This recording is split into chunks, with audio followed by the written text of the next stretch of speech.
제6과 세 종류의 사람 1. 주제글. 세상에는 세 종류의 사람이 있습니다. 하나님을 모르고 세상의 즐거움을 추구하는 사람, 하나님을 알지만 구원의 확신을 갖지 못하여 두려움에 떨고 있는 자, 그리고 예수께서 이루신 완전한 구원의 은혜를 받아들이고 누리는 사람입니다. 이런 세 종류의 형태는 신앙의 단계에 따라 한 개인 안에서도 빈번히 일어날 수 있습니다. 2. 들어가는 말. 십자가에 달리신 예수께서 하신 7마디 말씀 중 6번째로 하신 말씀이 다 이루었다입니다. 이어 주님은 내 영혼을 아버지 손에 부탁하나이다 하시며 돌아가셨습니다. 다 이루었다는 말은 히라보로 테텔레스타이입니다. 당시 흔하게 사용하던 말이었습니다. 화가가 그림을 완성한 후 한 말이었고, 상인이 부채를 갚은 후 홀가분한 기분으로 던진 말이었고, 심부름꾼이 심부름을 마친 후 주인에게 돌아와 보고한 말이었고, 성전에 있는 제사장이 재물을 살펴본 후 최종적으로 선고한 말도 바로 이 말이었습니다. 흠없이 완전하다 혹은 다 마쳤다 라는 뜻입니다. 사실 우리 주님은 흠없고 티없는 완전한 제물로서 속죄 제물이 되신 것입니다. 33세의 젊은 나이에도 불구하고 예수님은 그리스도로 모든 임무를 완수하시고 이 말씀을 하셨습니다. 테텔레스타이. 이 짧은 한마디로 우리의 구원을 선포하신 것입니다. 이제 우리는 하나님의 은혜 아래 있게 되었습니다. 3. 성경 말씀 나누기. 성경은 구원과 관련하여 이 세상에 살아가고 있는 사람들은 세 종류로 구분하고 있습니다. 첫째, 육에 속한 사람, 둘째, 율법 아래 있는 사람, 셋째, 은혜 아래 있는 사람입니다. 여러분은 어떤 종류의 사람인지 스스로 판단해 보길 바랍니다. 첫째, 육에 속한 사람. 고린도전서 2장 14절을 찾아 적어 보십시오. 육에 속한 사람은 하나님의 성령의 일들을 받지 아니하나니 이는 그것들이 그에게는 어리석게 보임이요 또 그는 그것들을 알 수도 없나니 그러한 일은 영적으로 분별되기 때문이라. 육에 속한 사람은 어떤 사람입니까? 하나님의 영에 속한 일들을 받아들이지 않는 사람입니다. 왜 받아들이지 않을까요? 그런 사람에게는 성령의 일들이 어리석은 일이며 그는 이런 일들을 이해할 수 없기 때문입니다. 이런 일들은 영적으로만 분별할 수 있습니다. 사람들에게 예수를 믿으십시오 라고 권면하면 다음과 같이 대답하는 사람이 있습니다. 전 아직 종교에 관심 없어요. 솔직하게 말씀드립니다만 종교는 왠지 비과학적이고 비합리적이고 고대사회의 유물로만 여겨집니다. 이런 사람들을 한마디로 육에 속한 사람이라고 할 수 있을 것입니다. 아직도 천국이니 지옥이니 하는 얘기가 좀처럼 받아들여지지 않습니다. 육에 속한 사람은 다음과 같은 특징이 있습니다. 첫째, 육에 속한 사람은 영적인 일에 무지하고 무감각하고 무관심합니다. 아무리 세상 지식이 많고 경험이 풍부하더라도 영적으로는 보지 못하고 알지 못하고 느끼지 못하는 무식한 사람일 뿐입니다. 그는 하나님에 대하여 모릅니다. 그는 1.1획도 변함없는 하나님의 말씀을 하찮은 것으로 여깁니다. 그는 자기 자신이 죄인인지 모릅니다. 그는 죽음 후에 심판받는다는 것을 모릅니다. 그는 지옥의 참상을 심각하게 생각하지 않습니다. 그래서 얼마나 무지하고 얼마나 무관심하고 얼마나 무감각한지 성경은 그런 사람을 잠자는 자라고 표현합니다. 둘째, 육에 속한 사람은 진리를 모르기 때문에 거짓 평안을 가지고 살아갑니다. 암에 걸렸다고 해도 그 사실을 모르면 안심하고 삽니다. 요즘 얼굴이 안 돼 보이는데 어디 아픈가? 병원에 가서 진찰이라도 받아보게. 진찰은 무슨 진찰이야. 하루 세끼 잘 먹고 일도 잘하고 기분도 좋아. 내 건강은 내가 알아. 모르면 이렇게 살게 됩니다. 모르는데 하나님의 심판이 두려울 리가 있겠습니까? 모르는데 하나님의 진노가 무서울 리가 있겠습니까? 셋째, 육에 속한 사람은 이 세상의 쾌락 추구를 삶의 목표로 삼습니다. 어리석은 부자는 창고에 곡식을 가득 쌓아놓고 다음과 같이 말했습니다. 또 내가 내 영혼에게 이르되 영혼이 여러 해 쓸 물건을 많이 쌓아두었으니 평안히 쉬고 먹고 마시고 즐거워하자 하리라. 얼마나 표현이 단순하고 쉬우면서도 정확합니까? 이 세상 사람들의 목표가 바로 그게 아닙니까? 평안히 쉬고 먹고 마시고 즐거워하자. 거리에 지나가는 사람을 붙잡고 한번 물어보십시오. 왜 공부를 합니까? 왜 돈을 법니까? 왜 그렇게 동분서주합니까? 다 이 목표를 충족시키기 위함이 아닙니까? 우리가 예수님을 믿으니 죄란 무엇인가?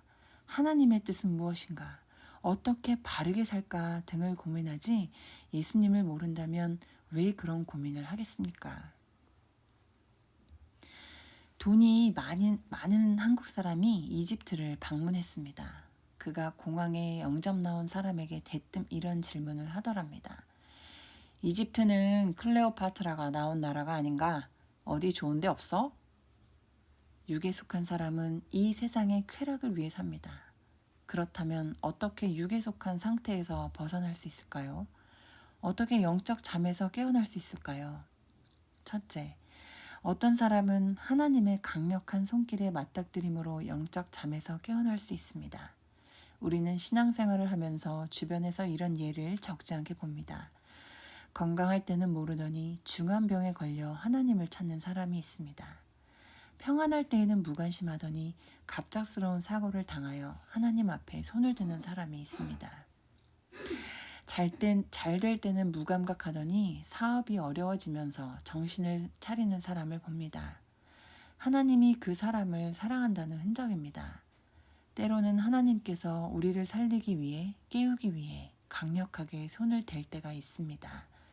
둘째, 하나님의 말씀을 통해 영적 잠에서 깨어날 수 있습니다. 죽음의 그늘에서 영적 잠을 자는 사람을 깨우는 방법은 하나님의 말씀인 성경을 읽게 하는 것입니다. 하나님의 말씀은 심령 골수를 쪼개는 칼이고 반석같이 단단한 마음을 부숴버리는 방망이고 섭을 사르는 불이라고 했습니다. 성경을 5번만 정독하면 변화를 경험하게 될 것입니다. 어떤 믿음이 좋은 할머니가 1년 가까이 입원했습니다. 이분은 건강할 때도 열심히 전도한 분이었습니다. 병상에 누워 있으면서도 어떻게 전도할 수 있을까를 골똘히 생각하고 기도했습니다. 기도 중에 하나님께서 할머니에게 아주 놀라운 지혜를 주셨습니다. 할머니는 아르바이트 대학생을 고용했습니다. 그리고 그 대학생에게 하루에 3시간씩 성경을 읽어달라고 했습니다. 내가 병이 들어서 성경을 읽지 못하니까 여기 옆에서 성경을 읽어주게. 그러면 내가 일주일에 얼마를 주겠네. 책 읽는 것이야말로 대학생에게 땅 짚고 헤엄치기가 아닙니까? 학생이 성경을 읽습니다. 마태복음, 마가복음 이렇게 읽다가 중요한 구절, 예를 들어 주 예수를 믿으라 그리하면 너와 네 집이 구원을 얻으리라 와 같은 구절이 나오면 할머니는 일부러 못 들은 척 청하면서 이봐 학생 잘 안 들리네 다시 한번 읽어주게나. 학생은 할머니의 부탁이니까 또 읽습니다. 이 방법으로 할머니는 1년에 대학생 20명을 전도하여 주님께로 인도했다고 합니다. 대학생이 성경을 읽다가 저 스스로 감동을 하여 믿음을 갖게 된 것입니다. 성경은 육에 속한 사람을 영적인 잠에서 깨우는 능력이 있습니다. 두 번째, 율법 아래 있는 사람. 로마서 7장 9절을 찾아 적어 보십시오. 전에 율법을 깨닫지 못했을 때에는 내가 살았더니 계명이 이름에 죄는 살아나고 나는 죽었도다. 율법 아래 있는 사람은 어떤 사람일까요? 계명이 이름에 죄는 살아나고 나는 죽었도다. 이게 무슨 말입니까? 하나님의 말씀, 특별히 율법을 몰랐을 때는 자신을 괜찮은 사람으로 생각했습니다. 그런데 율법이 다가와 내 삶을 비추니까 이것도 죄고 저것도 죄고 이것도 하나님이 원하지 않은 일이고 저것도 하나님이 원하지 않은 일이고 이것도 저주받아 마땅할 일이고 저것도 저주받아 마땅한 일로 깨닫게 되었다는 것입니다. 죄가 하나도 없는 사람인 줄 알았는데 죄가 살아 속에서 펄쩍펄쩍 뛰고 있습니다. 율법을 통해 죄가 가감없이 드러납니다. 그래서 율법을 엑스레이, CT, MRI, 초음파, 페트 같은 영상 진단 장비에 비유해서 말하곤 합니다. 영상 진단 장비가 병을 찾아내는 것 같이 율법은 죄를 찾아냅니다. 율법 아래 있는 사람의 특징은 다음과 같습니다. 첫째, 율법 아래 있는 사람은 깊은 죄의식을 갖습니다. 이 정도면 괜찮은 사람인 줄 알고 살아왔는데 내 마음속에 죄가 살아있습니다. 죄가 숨김없이 드러납니다. 얼마나 어리석은지 몰라요. 정신도 멀쩡한 놈이 너무 천치 바보처럼 살았어요. 지난날의 삶이 후회스럽습니다. 이런 삶을 가지고 어떻게 하나님 앞에 설 것인가를 생각하니 가슴이 답답합니다. 둘째, 율법 아래 있는 사람은 하나님을 두려워합니다. 하나님은 옳은 분이시고 두려운 분이십니다. 하나님은 눈이 정결하심으로 악을 참아 보지 못하시는 분이십니다. 주께서는 눈이 정결하심으로 악을 참아 보지 못하시며 패역을 참아 보지 못하시거늘. 하박국 1장 13절 말씀.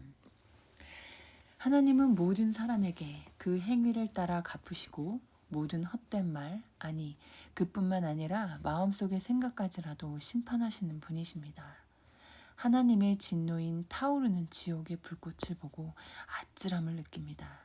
마지막으로 율법 아래 있는 사람은 평안을 가지지 못합니다. 진리를 모를 때 거짓 평안은 사라졌습니다. 일찍이 좋아했던 세상 쾌락으로는 기쁨도 의미도 주지 못합니다. 오히려 하나님의 진노를 생각할 때 그 쾌락은 구역질만 나게 할 뿐입니다. 그러면 어떻게 이 율법이 주는 두려움에서 벗어날 수 있겠습니까? 주 예수를 믿으라. 그리하면 너와 네 집이 구원을 받으리라. 사도행전 16장 31절 말씀. 너무나 많이 듣던 소리죠. 그러나 사실 그 어떤 말씀보다 먼저 여러분이 꼭 들어야 할 말씀입니다.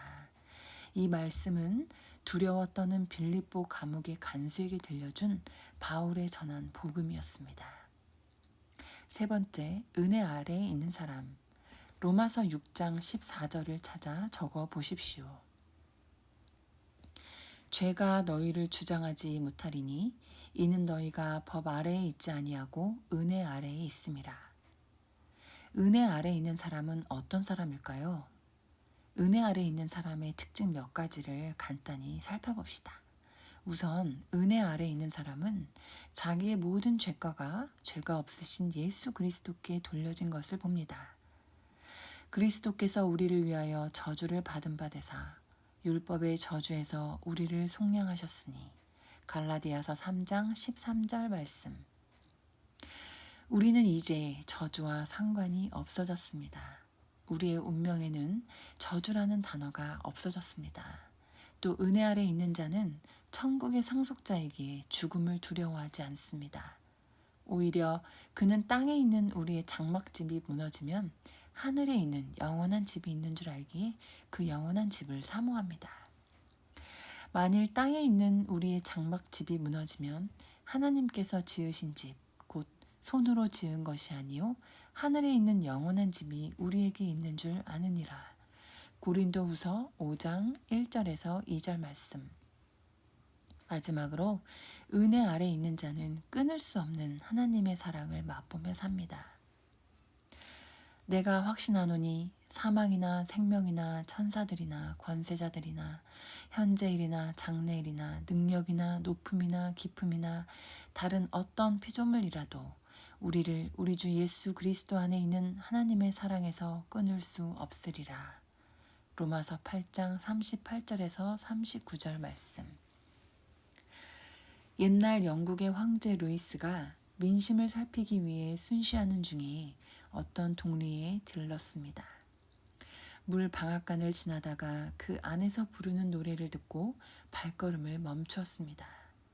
그 노래가 너무도 마음에 와닿아 들어가서 노인에게 다시 노래를 청했습니다. 세상 사람 날 부러워 아니하여도 나도 역시 세상 사람 부럽지 않네. 하나님의 은혜를 생각할 때에 할렐루야 찬송이 저절로 나네. 황제가 듣고 둘째 절은 이렇게 부르라고 했습니다. 세상 사람 날 부러워 아니하여도 영국 황제 루이스가 날 부러워해. 십자가의 사랑을 생각할 때에 할렐루야 찬송이 절절로 나네. 은혜 아래 있는 사람이란 바로 이런 사람입니다. 은혜 아래 있는 사람은 하나님의 엄청난 사랑을 받아 영국 황자가 나도 저렇게 살았으면 하고 부러워하는 존재입니다. 4. 삶의 적용.